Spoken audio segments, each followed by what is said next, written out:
Hallo und herzlich willkommen zu unserem neuen Biomover Talk. Ihr wisst ja, bei Biomover sprechen wir mit Leuten, die etwas zu bewegen haben, bewegen wollen und die auch was zu sagen haben. Deswegen freue ich mich heute ganz besonders, dass Martin Daum hier ist. Hallo Martin, Hallo, herzlich willkommen. hallo Wir Jörg. wollen ein bisschen darüber sprechen, was du gemacht hast, was dich bewegt und was dich in Zukunft bewegen wird. Okay. Ähm, Was ist ja schön, wenn du sagst, was zu sagen hat, was zu bewegen wollen. Das ist ja für jemanden, der noch, ich weiß gar nicht, jetzt kann ich anfangen, Arbeitstage zu zählen, noch 10 Nee, Arbeitstage hier ist. das machst du doch sowieso nicht. Nee, das mache ich sowieso nicht, aber langsam wird es automatisch, weil musst du schon zählen, weil es schnell zurückgeht. Aber du denkst, es ist weiterhin was zu bewegen da. Ja, ich kann mir überhaupt nicht vorstellen, dass du irgendwie still in der Ecke sitzen kannst oder dass du irgendwie im Schwarzwald auf die Höhen blickst oder so. Du bist doch jemand, der eigentlich immer was machen möchte. Wobei still sitzen und nachdenken ist ja auch nichts Schlechtes. Man wirft ja uns Managern immer vor, dass wir das zu wenig tun. Also vielleicht komme ich da mal in den Genuss. Gut, naja, nachdenkliche Manager sind manchmal in der Minderheit, ne? Mhm. Aber da ist eigentlich so die Frage, die sich mir sofort stellt, irgendwie, wir waren ja bis vor 3 Jahren ein Gesamtkonzern, der mal den Namen gewechselt Ja. hat. Wie bist du eigentlich auf die Truck-Seite gekommen, zur dunklen Seite der Macht, oder war es Nee, die das war immer weiße? für mich die helle Seite der Macht. Also ich muss sagen, das war ganz früh in meinem Mhm. Leben. Also es waren zwei Elemente. Ganz früh, als ich angefangen habe, war ich in einem Projekt, war damals Thailand, Generalvertretung verliert viel Geld. Was kann man tun? Ich habe Ursachen festgestellt, habe auch Pläne entwickelt, noch jung, enthusiastisch, unpolitisch, wie man es verändern kann. Bin zurückgekommen, habe es präsentiert. Die Pkw-Menschen damals haben gesagt, dann erhöhen wir lieber die Preise, das ist weniger anstrengend. Ging auch für das Luxusprodukt, das man damals in Thailand verkauft hat. Und die Lkw-Menschen haben zugehört und haben es eingeführt. Damals habe ich gedacht, ich möchte eigentlich nicht was haben, wo mehr nach Image und so verkauft wird, sondern möchte da, wo hart rational gearbeitet wird. Und so bin ich damals auf Lkw gekommen. War für mich eigentlich auch, als ich mich beworben habe, habe ich mich wegen Pkw beworben und habe dann festgestellt, dass es ein viel spannenderes Thema ist. Für alle vom Pkw, die jetzt zugehört haben, das ist kein Pkw-Bashing. Die Welt hat sich radikal geändert. Wir sprechen hier von den 80er Jahren. Heute ist es ein genauso hartes Business wie unser Business auf der Lkw-Seite, aber beim Lkw war es damals schon so. Das heißt, du hast aber vorher ja noch was anderes gemacht, wenn ich's richtig. Du hast studiert und hast du eine Banklehre gemacht? Habe ich das Also ich richtig im hab Kopf? erstmal mit einer Banklehre angefangen, Mhm. weil ich wollte, nachdem ich 13 Jahre in der Schule war, wollte ich erstmal auch Geld verdienen, weil ich wollte mir ein Auto kaufen. Mein Vater hat mir mal klar gemacht, Auto muss selber bezahlt werden. Mit Elterngeld kann man gerne auch öffentliche Verkehrsmittel benutzen. Da wollte ich mir diesen Grundstock selber erarbeiten und außerdem wollte ich mal wirklich wissen, wie so das tägliche Arbeitsleben ist. Und deshalb habe ich eine Banklehre gemacht und habe dann aber nach der Banklehre klar studiert. Und was war für dich der Anlass dann zu sagen, ich gehe zum Daimler? Also ich habe 2 Jahre in einem Beratungsunternehmen gearbeitet. Also was mir gut gefallen hat, es waren immer wieder neue Herausforderungen, neue offene Fragen. Ich war mein eigenes Profit Center vom allerersten Tag an, was ich auch gut fand. Also mein Chef hat mir gesagt, als ich am ersten Tag angefangen habe, wir nehmen dich jetzt zum Kunden, da holen wir uns einen Auftrag, erzähl ihm nicht, dass es dein allererster Arbeitstag ist. Und als wir zurückkamen, sagt, das ist ein sehr guter Auftrag. Klammer auf, der Deckungsbeitrag ist okay. Würde er allerdings negativ sein, im Laufe des Projekts würde ich meinen Chef zu sprechen kriegen. Es wäre kein angenehmes Gespräch. Also ich war vom ersten Moment an eigenes Profit Center, was mich nie geschreckt hat, sondern was immer eine große Motivation war. Ich glaube, er war auch sehr zufrieden mit mir. Aber, jetzt kommt das große Aber, nach 2 Jahren war mir klar, da möchte ich nicht bleiben, weil immer wieder alle Vierteljahre was ganz anderes zu machen. Und immer wenn es spannend wird, gehst du raus und übergibst es an Leute, die dort als Manager tätig sind. Ich wollte was end-to-end längerfristig machen. Und dann hatte ich das Glück, dass ich einen sehr, sehr guten Abschluss von der Uni hatte und mir eigentlich den Arbeitgeber aussuchen konnte. Und ich habe mich damals, was man in meiner Zeit in den 80er Jahren ganz oben in der Image Lufthansa, IBM, Daimler, Bosch beworben. Und der Daimler war der schnellste von allen. Okay. Sonst wäre ich heute woanders gelandet. Hieß die Firma damals Daimler AG Nee, oder Daimler Daimler-Benz. Chrysler oder Daimler-Benz AG. Daimler-Benz? Okay. Daimler-Benz AG, das war ganz lustig. Und ich bin eingestellt worden in den damaligen Zentralvertrieb, Mhm. der, als ich dann ein Vierteljahr später kam, schon wieder in der Auflösung begriffen war. Also ich bin und auch der mich eingestellt hat, war auch schon gar nicht mehr da. Also Transformation war bei uns immer. Ja, kann ich bestätigen. Das ist ja auch im Prinzip die größte Transformation jetzt wieder nochmal für uns als Truckies, war ja die Trennung vom Mutterkonzern, wenn man so will. Wenn du das zurückblickend betrachtest, richtiger Schritt? Ja, absolut. Hätte viel früher sein müssen. Und es war ja auch keine Trennung, die jetzt über Nacht gekommen ist. Also wenn man in der Analogie einer Beziehung nimmt, hat man sich dann schon auseinandergelebt. Nicht im negativen Sinne, aber man hat schon gemerkt, dass wenig Gemeinsames ist. Man hat dann noch eine gemeinsame Wohnung am Ende gehabt und die hat man dann auch aufgelöst. Also sozusagen mit unterschiedlichen Räumen und unterschiedlichen Türen. Ja, und auch das Konto war schon getrennt. Wenn du zurückblickst auf diese insgesamt 37 Jahre, die du in der Firma bist, Highlights? Oh, viele. Also erstmal, und zwar auf jeder Ebene, da kann man fast ein Buch drüber schreiben. Also das eine Highlight war sicherlich immer wieder ganz, ganz tolle, komplett unterschiedliche Herausforderungen, Jobs, alles in einer einzigen Firma. Das ist sicherlich für mich ein Vorteil des Großkonzerns. Es war nie langweilig. Also wenn ich die gleiche Karriere in kleineren Firmen gemacht hätte, hätte ich 6, 7 Mal die Firma wechseln müssen. Habe immer die Sicherheit gehabt im Hintergrund, ist es eine höchst solide und auch gut geführte Firma. Erster Punkt. Zweiter Highlight war super viele tolle, spannende, gute Menschen kennengelernt in der Zeit. Und mit vielen noch weiterhin in Kontakt, ganz zurückgehend, bis auf den Menschen, mit denen ich im ersten Arbeitstag das Büro geteilt habe. Was damals auch man kann sagen, im Nachhinein fast ein Zufall war. Also dort hat auch jemand angefangen, der 2 Jahre vorher woanders gearbeitet hat, dann wie ich beim Daimler frisch angefangen hat. Sein Name war Hubertus Troska. Hätte man damals unserem Chef gesagt, dass hier 2 künftige Vorstände bei ihm in der Kammer da hinten sitzen, hätte er es wahrscheinlich mehr als schlechten Witz empfunden. Nun war vor einigen Jahren ja plötzlich Covid ein Riesenthema. Hat dich das aus der Bahn geworfen? War das für dich die schwierigste Zeit im Unternehmen? Nee, das war, ich komme gleich auf die schwierigste Zeit. Nee, Covid war eine von vielen Krisen, die das Unternehmen zu meistern hatte. Und Covid war weniger für mich eine Unternehmenskrise, als dass es zunächst mal eine gesellschaftliche Krise war, die auch gezeigt hat, ich würde mal so fast philosophisch sagen, wie dünn der Firnis der Zivilisation ist, wie schnell Umgang mit Menschen schwieriger wird. Zum Glück hat es sich begrenzt dann aufs Grapschen des Klopapiers im Supermarkt. Aber stellen wir mal vor, wenn Covid so tödlich gewesen wäre wie Ebola oder so, was das mit unserer Gesellschaft gemacht hätte. Mich hat auch Covid, da ich von Natur aus ein Optimist ist, können wir ja vielleicht später auch nochmal drüber reden, habe ich es nicht so schlimm kommen sehen, wie es dann geworden ist.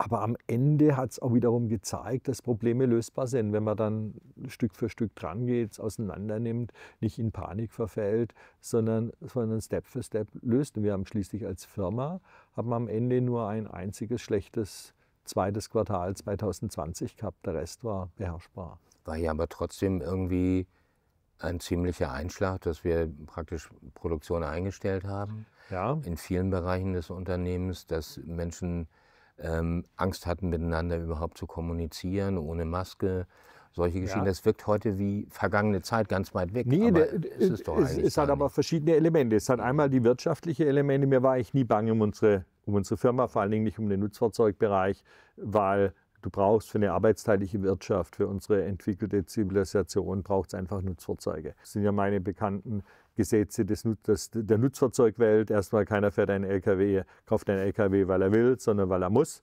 Zweitens mal, ich kann immer ein weiteres Jahr warten, bis ich einkaufe. Das heißt, die Welt könnte ein Jahr ohne LKW-Verkauf leben. Deshalb geht es bei uns auch immer tief in das Tal runter in Rezessionen. Aber danach muss gekauft werden. Deshalb geht es hinterher wieder hoch und meistens im Überschwinger. Wenn man so langfristig den Verkauf nimmt, so eine langfristige Durchschnittsverkäufe nimmt, dann ist das, was wir über der Fläche haben, entspricht dem, was wir unter der Fläche haben. Wir haben einen leicht wachsenden Gesamtweltmarkt, wir haben einen leicht wachsenden europäischen Markt und wir oszillieren um diese langfristige Gerade rum.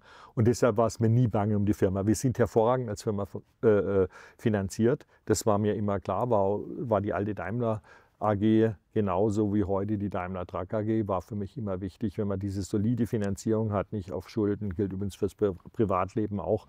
Wenn du nicht überschuldet bist, lässt sich auch mal mit weniger Nettoeinkommen auskommen. Wer überschuldet ist, hat kann sich den Luxus nicht leisten. Von daher habe ich nie die Existenzangst gehabt. Und wir haben auch versucht, immer wieder in der Belegschaft reinzugeben, dass diese Existenzangst nicht notwendig ist. Wir hatten ja auch in Deutschland, haben wir mit Kurzarbeit und so weiter auch Instrumente, um das abzufedern. Das Zweite war, wie wir als Menschen natürlich miteinander umgehen. Das ist was ganz anderes. Ja. Und ich war dann in den USA in der Zeit, wo meine Familie gelebt hat. Und dann im April 2020 ist mein Vater gestorben. Und ich bin im höchsten Hochpunkt der Corona, bin ich von den USA zurück nach Deutschland geflogen. Ich war in Chicago, ich bin im Flug von Portland nach Chicago, waren 3 Menschen in der Maschine gesessen. In Chicago hatte ich 5 Stunden Aufenthalt gehabt und habe keinen einzigen Menschen getroffen. Ich bin über 10 Kilometer spazieren gegangen im Chicago Airport, aber ich war ganz allein. Das war fast beängstigend. Ja, es wirkt wirklich wie eine andere Zeit. Man kann sich das kaum noch vorstellen heute, dass es so gewesen ist. Ja. So weit weg ist es eigentlich schon wieder. Ja. Du bist ja ganz, ganz lange in den USA gewesen und bist dann sehr kurzfristig gebeten worden, wieder zurückzukommen. Ja. War das eine schwierige Entscheidung für dich, die USA zu verlassen? Denn so wie ich dich erlebt habe, du bist Basketball-Fan, immer noch. Du hast auch Affinitäten zu anderen amerikanischen Sportarten. Freightliner hat dir immer besonders am Herzen gelegen. War das schwer, wieder zurückzukommen nach Deutschland? Nee, ich würde sagen, es war mindestens genauso schwer, wie erstmal in den USA zu gehen. Ich bin eigentlich immer jemand, der da, wo ich bin, richtig lebe. Ja? Und wir sind häufig als Familie im Laufe meines Lebens umgezogen. Und es war nie einfach. Aber wir haben immer gewusst, da wo wir hingehen, dann leben wir dort richtig. Und dann ist dort unser neues Leben. Und dann war halt am Ende jetzt, als es dann ganz überraschend kam, vielleicht einen Punkt zurückgehend, wer beim Daimler arbeitet, weiß, dass irgendwann mal ein Job kommt, wo dann Final Assignment drüber steht. Das ist nichts Schlimmes, möchte ich die Angst nehmen. Ich hätte schon vorher, den Job vorher, also als ich in Wörth war, Werkleitung Wörth, auch das hätte ich bis zu meinem Arbeitsende machen können. Dafür sind es gute Jobs und ich habe immer genügend Ideen gehabt, die noch viele Jahre ausgereicht hätten. So, um das mal vorneweg zu sagen. Deshalb war es immer eine Entscheidung, gehe ich eigentlich noch einen neuen Job? Ich brauche ihn nicht. Ja? Ich wollte auch nie Karriere machen um der Karriere willen. Also mein Leben wäre nicht verpusht gewesen, wenn ich nicht Vorstandschef geworden bin oder Daimler-Vorstand oder schon allein Nordamerika-Vorstand halt habe ich nicht gebraucht, um meinem Leben einen Sinn zu geben. So, aber als die Entscheidung war mehr dann die private, wir haben uns extrem wohl gefühlt, ist ja in der Presse rumgegangen, hatten eine Farm gehabt mit 10 Hektar, wo wir viel Herzblut reingesteckt haben. Es war ein toller Platz zum Leben, gute Freunde gehabt, haben uns als Familie so wohl gefühlt und wir wussten, es kommt nochmal ein ganz anderes Leben auf uns zu. Und dann kommt dazu, dass man auch das ist ein allgemeiner Karriererat an alle, mit Beförderung kommt höhere Verantwortung. Und als erstes leidet die Familie drunter, weil weniger Zeit ist. Ja, und die große Frage ist, wie lange möchte man da mitmachen? Und die Familie hat auch drunter gelitten, weil war weniger Zeit für die Familie als Vorstandschef. Und solche Sachen haben wir gemeinsam, meine Frau und ich, uns überlegt und haben dann ganz bewusst nach einer Woche die Entscheidung pro Chef von der LKW-Sparte gefüllt. Und da kommt das danach, ich habe eigentlich immer gestalten wollen und war auch immer bereit, Verantwortung zu übernehmen. Und das war schon mit der Haupttriebgrund, das zu tun. Als du in die USA gegangen bist, war Freightliner ein Sanierungsfall. Ja. Ist das Projekt, das du Freightliner saniert hast, mit den Kolleginnen und Kollegen zusammen, dass du das getrieben hast, ist das Projekt, auf das du stolz bist? Es war ein tolles Projekt. Stolz ist immer so, Stolz ist ja fast dann immer auch eine eigene Sache. Ich war genauso stolz, als ich bei MB Trucks angefangen habe, 2002, gab es damals so ein Konzernportfolio mit 24 Feldern und MB Trucks war Feld Nummer 23, also ganz hinten. 2009 war MB Truck damals the pinnacle, ja, wir mit über 2 Milliarden Ertrag und hoher Rendite. Also von daher, ich war mehrfach in solchen Stories mit dabei. Nee, wo ich am stolzesten drauf bin, ist, dass es mir eigentlich immer gelungen ist, und zwar von den 90er Jahren an, wo ich gearbeitet habe, gute Teams zu schaffen, mit denen ich zusammenarbeiten konnte. Dass ich relativ wenig Drama um mich herum hatte. Ich hatte wenig Situationen, wo ich in den Tisch gebissen habe, weil ich einen blöden Chef hatte oder blöde Kollegen hatten oder blöde Mitarbeiter hatte. Das ist mir eigentlich nie vorgekommen. Ich habe immer ein super tolles Umfeld gehabt und habe da auch immer aktiv mit dran beigetragen. Das heißt nicht, ich suche die Leute aus, sondern ich gucke auf, was ist bei mir notwendig, wie muss ich mich verhalten, damit es genau diese gute Atmosphäre ist. Das Problem fängt immer bei einem selber an und die anderen gehen dann leicht und gerne mit. Du hast dich ja sehr engagiert in den letzten Jahren für alternative Antriebe und auch für den Ausbau einer Infrastruktur, die so ist, dass man dort weiterentwickeln kann. Also Stichwort Elektro- und Wasserstoff. So, hast du das Gefühl, dass du gerade aus dieser Ecke genügend unterstützt worden bist in den letzten Jahren? Ja, schon. Allerdings mit, was heißt Unterstützung? Diese ganze Klimadiskussion lässt sich, man muss für mich ich bin ja ein großer Anhänger, Probleme in kleine Stücke zu zerlegen und dann sowas durchzudeklinieren. Die Klimadiskussion fängt für mich an in der obersten Frage, ist Klimawandel menschengemacht oder natürlich? Wenn wir uns da nicht einig sind, braucht man Naturwissenschaftler, braucht man gar nicht erst in den politischen Diskurs gehen. Ich war neulich in einer Diskussion mit Top-Managern, wir waren uns 8 Leute, wir waren alle 8 einig, ist es menschengemacht. Zumindest die oberste Hürde hat man geklärt. Zweite große Frage war, kann man was dagegen tun, kann man nichts dagegen tun? Da war mal etwa 6:2. 6:2, man kann was dagegen tun, 2, man kann nichts dagegen tun. Dann haben wir erstmal die 2, habe ich so abgeholt, dass ich gesagt habe, jetzt wollen die Mehrheit, also deutliche mehr als 50%, will die Welt retten. Dann dürft ihr 2, müsst einfach mitmachen, nicht die schlechtere Alternative machen. Wir wollen sogar noch das Bessere haben. Und dann habe ich gesagt, jetzt kommt auch mal mein drittes Axiom. Es wird teurer werden. Es wird uns Wohlstand kosten, individuell, als Firma, als Gesellschaft. Dann sind von meinen 6 Unterstützern, die die Welt retten wollten, mindestens 4 auf die andere Seite gewandert. Und da habe ich gesagt, jetzt, Leute, jetzt können wir wieder nach oben gehen. Weil dann kam es ja, da müsste der Staat helfen. Er sagt, der Staat sind wir, sind unsere Steuergelder. Da müssen die Chinesen, die Amerikaner vorangehen. Nee. Und was sagen dann die Afrikaner und die mit Erdöl ihr Geld verdienen? Was wollen wir von denen alle haben? Wir müssen bereit sein, zu investieren, mehr zu investieren. Vielleicht auch wir als Firma. Wir müssen bereit sein, Standards zu reduzieren. Wir müssen als Gesellschaft mehr machen und wir müssen am Ende auch Teile unseres Wohlstands umwidmen in teurere Energie. Das ist ja dann aber eben, wenn man als Führungspersönlichkeit so argumentiert, nicht gerade sehr bequem, sondern es führt auch dazu, dass es Widerspruch gibt. Den hast du ja eben selbst beschrieben. Ja. Ist das, so wie du dieses Unternehmen geführt hast und auch früher in Amerika gearbeitet hast, dein Führungsprinzip auch, sag mal, sich auch im Konflikt mit anderen Meinungen auseinanderzusetzen, um dann am Ende einen Kompromiss zu haben? Ja. Ist das Martin Daums Führungsverhalten? Ich glaube immer noch an die menschliche Ratio. Ja, deshalb bin ich auch immer jemand, der vielleicht gerne zu viel redet, aber ich versuche zu erklären. Ja? Ich versuche aber immer aufzunehmen, was bewegt mein Gegenüber. Ja, ich versuche Probleme runter zu deklinieren. Was ist für dich das größte Teilproblem und wie kann ich dich dort abholen? Aber ich bin immer für einen Schuss Realismus und nicht für Fundamentalismus oder Idealismus. Gibt es da im Rückblick Ereignisse in deinem Berufsleben, wo du sagst, da hat es besonders gut geklappt mit diesem Ansatz? Da bin ich stolz drauf, dass es so gelaufen ist. Da, wenn du es von der Seite nimmst, also wenn ich jetzt lang nachdenken würde, würden mir vielleicht noch viele andere einfallen. Aber besonders stolz ist die Einführung von unserem automatisierten Getriebe in den USA, in einem Markt, der 95% Schaltgetriebe hatte. Und wir hatten in Detroit damals eine Fabrik gebaut für 25.000 Getriebe, wo der Gesamtmarkt nur 12.000 war, als wir beschlossen haben, die 25.000er Fabrik zu bauen. Ich habe damals im Vorstand, war die große Frage, muss man das überhaupt nach USA bringen, kann man das nicht nach Brasilien bringen und dann lieber diese wenigen Einheiten nach USA zu exportieren. Ich habe mich durchgesetzt, weiß gar nicht, ob man das heute noch beim Vorstand Martin Daum durchkriegen würde. Ich habe ein Werk für 25.000 gebaut, wo unser eigener USA-Vertrieb damals nur 15.000 bis 18.000 vorausgesagt hat. Bei einem Gesamtmarkt, der 12 war zu dem Zeitpunkt, wo wir für uns 18.000 vorausgesagt haben.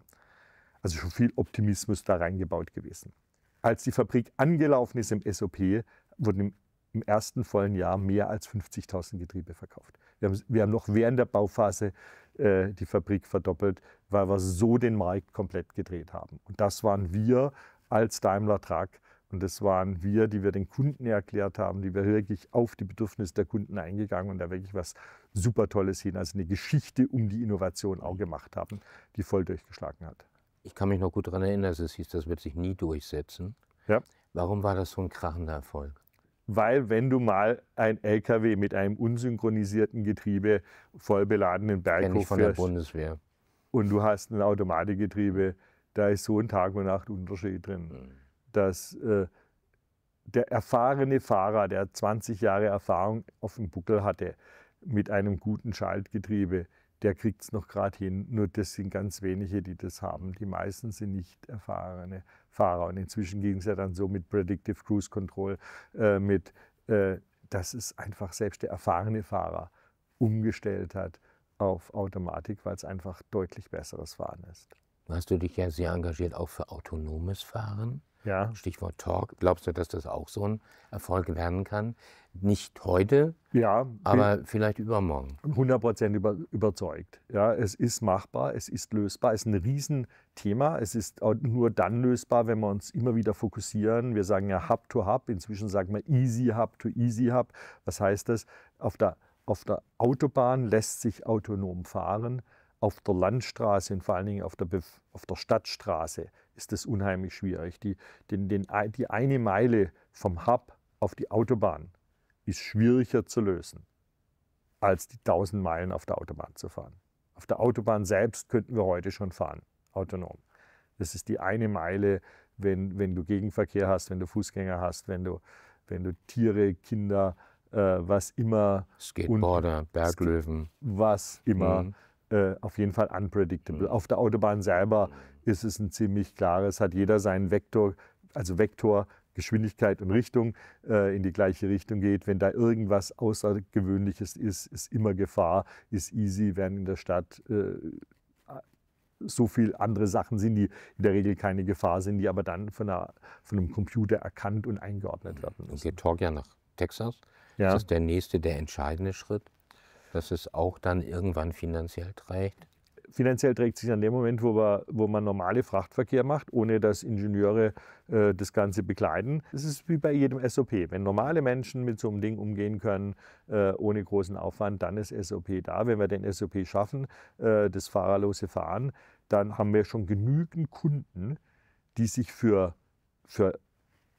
Mengen reserviert haben, wenn wir es hinkriegen, die das Ganze zu einer echt tollen, finanziell höchst attraktiven Sache machen, weil wir uns letztendlich den Fahrer einsparen.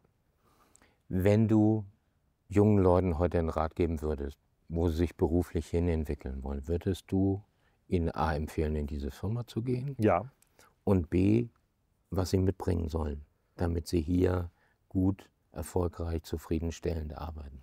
Diese Firma auf jeden Fall mitbringen, ganz wichtig, Hirn und Leidenschaft. Und zwar diese Neugierde, Informationen aufzunehmen und die zu verarbeiten. Ich teile gerne Menschen ein in Problemlöser und Problemsucher. Ein Problemsucher kriegt eine Aufgabe, kommt an ein Problem und sagt, huch, ein Problem. Ich würde ja gerne meine Aufgabe lösen, ich übertreibe jetzt immer ein bisschen, aber hier ist ein Problem. Meistens nicht von ihm verschuldet.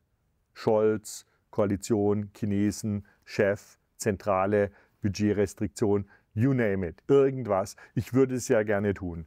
Ja, kann leider nicht, bitte habt Verständnis und sei lieb zu mir. Ja, was soll ich jetzt tun? Das ist ein Problemsucher. Ein Problemlöser auf der anderen Seite, auch hier überzeichnet, sagt, hey, da ist ein Problem, dann lass es uns angehen zu lösen. Ich krieg's vielleicht nicht selber hin, aber wer könnte mir dabei helfen? Jörg, was ist deine Meinung dazu? Ja, das ist eine ganz andere Haltung. Also diese zweite Haltung, gerne auch in der übersteigerten Form, wie ich es jetzt dargestellt habe, ist, denke ich, die richtige Einstellung, die man mitzubringen hat. Du bist ja nun nicht nur Basketball-Afficionado, sondern du hast auch eine gewisse Präferenz für einen Zweitligaverein. Im Gegensatz zu mir mit dem HSV ist der KSC. Ja. Warum bist du da so leidenschaftlich? Der KSC, das ist ja wie damals bei den psychologischen Studien, wo kleine Küken dann immer dem hinterherlaufen. Konrad Lorenz. Konrad Lorenz, der in der entscheidenden Prägungsphase so getan hat, wie wenn er die Entenmutter wäre. Also so ist der KSC, ist meine Entenmutter. Also ich laufe aus reinem kindlichen Reflex hinterher. Wir haben damals in Valencia 7:2 gewonnen und das hat mich für ewig geprägt und wahrscheinlich laufe ich deshalb heute noch dem KSC Da hinterher. war Winfried Schäfer Trainer, oder? Winfried Schäfer war Trainer, ja. Und warum immer noch diese Leidenschaft für die Portland Trail Blazers? Da würde ich mal sagen, inzwischen wird es sehr schwierig bei den Portland Trail Blazers. Inzwischen ist es mehr insgesamt warme Leidenschaft für NBA, weil ich die NBA, also erstmal finde ich Basketball einen tollen Sport, weil es unheimlich athletisch ist, was ich nicht bin, weil es unheimlich spannend ist und weil die NBA es geschafft hat, absolut spannendes Kino zu machen, weil sie akzeptiert haben, dass Sport Geschäft ist. Und nicht diese europäische Vereinsmeierei beim Fußball. Das ist ein knallhartes Geschäft. LKW bauen ist Pipi-Kram verglichen, wie Sportgeschäft betrieben wird. Die haben mit ihren Gehaltsobergrenzen, mit ihrem Draftsystem, dass der beste Nachwuchsspieler zum schlechtesten Verein gehen muss oder dass der ihn raussucht, haben die genügend Dinge eingebaut, um eine Liga zu haben, die höchst spannend ist. Wir haben im Augenblick in den USA 30 Teams, da können 10, 12 Meister werden. Und das heißt, du hast unheimlich viel ganz enge, tolle, spannende Spiele und nicht die Situation, wo eigentlich Bayern München immer gewinnt, bis irgendwann mal Leverkusen kommt. Und das, also sag mal so, diese Leidenschaft für die NBA, die bleibt dann? Die bleibt, ja. Ja. Das ist sogar gut, wenn man jetzt in Ruhestand geht, weil die NBA-Spiele werden ja nachts, irgendwann zwischen Mitternacht und 6 Uhr morgens übertragen. Es ist nicht gut, wenn man nachts zwischen 2 und 4 Uhr ein NBA-Spiel, das sehr, sehr spannend ist, anguckt und dann um 8 Uhr morgens eine Vorstandssitzung Aber hat. ich kann mir überhaupt nicht vorstellen, dass du sowas wie Ruhestand hast. Also wenn ich was mit dir verbinde... Ich stehe selten, ich sitze eher, also dann Ja, ist es Ruhesitzen. Aber das kann doch nicht sein, dass du jetzt sagst, ich mache gar nichts mehr. Sondern du hast dir ja schon wieder eine neue Immobilie besorgt im Schwarzwald, wenn ich es richtig verstehe. Ja. Ne? Das ist ein Resthof im weitesten Ja. Sinne. Und du hattest ja auch, beziehungsweise hast noch eine kleine Ranch in Portland. Nein, ich habe keine Ranch mehr in Oregon, da wohnt meine Tochter. Okay. Das ist meiner Tochter ihre Ranch. Also ich habe keine Ranch mehr. Die Ranch deiner Tochter. Aber du hast ja jetzt sozusagen wieder einen Bauernhof gelassen. Ja. Was findet da statt? Treckerfahren? Nee, das macht meine Frau. Ich bin eher Hecke schneiden und so weiter. Also einfache, repetitive Arbeiten, wo ich, wenn ein Problem auftaucht, gerne Problemsucher bin und dann sage, da ist ein Problem.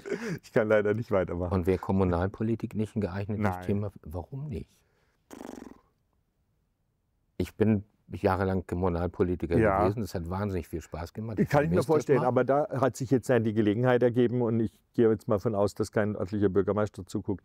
Nee, bin ich im Moment nicht aktiv. Und allgemeinpolitisches Engagement auch Nee, nicht? Politik ist mir zu blödes Geschäft.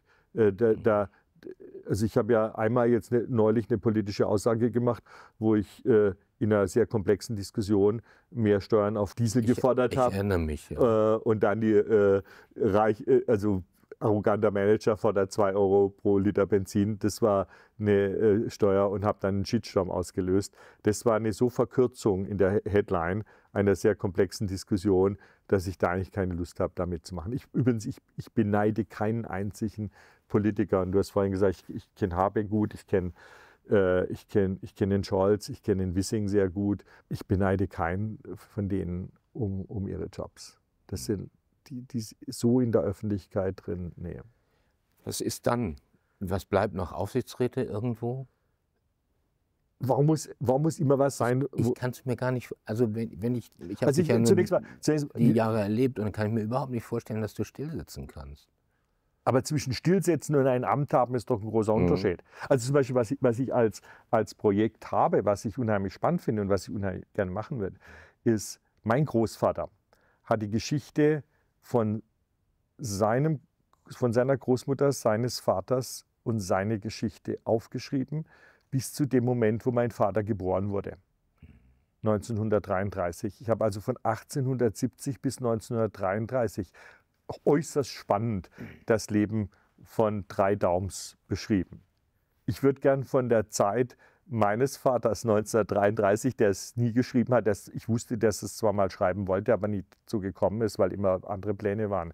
Ich habe es wenigstens vor, von 1933 bis 2002 20, 30 das Ganze aufzuschreiben. Nicht zum Publizieren, sondern eher für meine Kinder oder Enkelkinder dann nachzulesen, weil ich es unheimlich spannend finde, auch vorzulesen, wie mein Urgroßvater gelebt hat oder was da seine Lebensumstände waren. Ganz zum Schluss, was möchtest du als dein wichtigstes Projekt hier in dem Unternehmen, mit dem du verbunden bist, für die Nachwelt stehen lassen? Also das ich am wichtigsten fände, wäre, dass wir uns eine besondere Unternehmenskultur beibehalten, wo wir offen miteinander umgehen, wo wir gute Teams formen, wo die Menschlichkeit im Umgang wichtiger ist als betriebswirtschaftliche Zahlen. Und das heißt nicht, dass wir ein Loser-Unternehmen sind, sondern gleichzeitig ein erfolgreiches Unternehmen. Also diese Gewinnermentalität. Wir wollen tolle Produkte machen. Wir wollen in jedem Finale beim Kunden mit dabei sein und viele von diesen Finalen auch zu gewinnen. Es gibt den Satz, Martin in den USA knows always a higher number. Ja, dieser Anspruch, dass wenn ich heute was erreiche, dass ich morgen es besser mache, als ich auf der einen Seite diesen Anspruch habe, aber auf der ganzen Seite in der menschlichen Umgangston miteinander umzugehen, ist für mich ganz wichtig. Für mich war ein Grundlebensprinzip, auch kommt natürlich aus meiner christlichen Prägung, ist, dass alle Menschen gleich sind. Und das heißt für mich immer, wir begegnen uns auf Augenhöhe mit jedem Menschen. Und wer runterguckt auf Menschen oder wer hochguckt nach Menschen, der guckt auch runter auf andere. Und es ist beides falsch. Ja, jeder, der hier arbeitet, war für mich immer gleich wichtig. Und der mehr verdient hat, hat für mich nur mehr Verantwortung gehabt, nicht mehr Privilegien. Ja. Und wenn diese Grundhaltung eine Kultur einer Firma prägt, dann haben wir was geschafft. Und wenn das überdauert, wenn ich in den Ruhestand gehe, dann haben wir auch was geschafft. Ja, das wünsche ich mir auch. Ich danke dir für dieses sehr offene Gespräch und sehr muntere Gespräch. Und ich danke dir auch für die letzten Jahre, die ich mit dir verbringen durfte.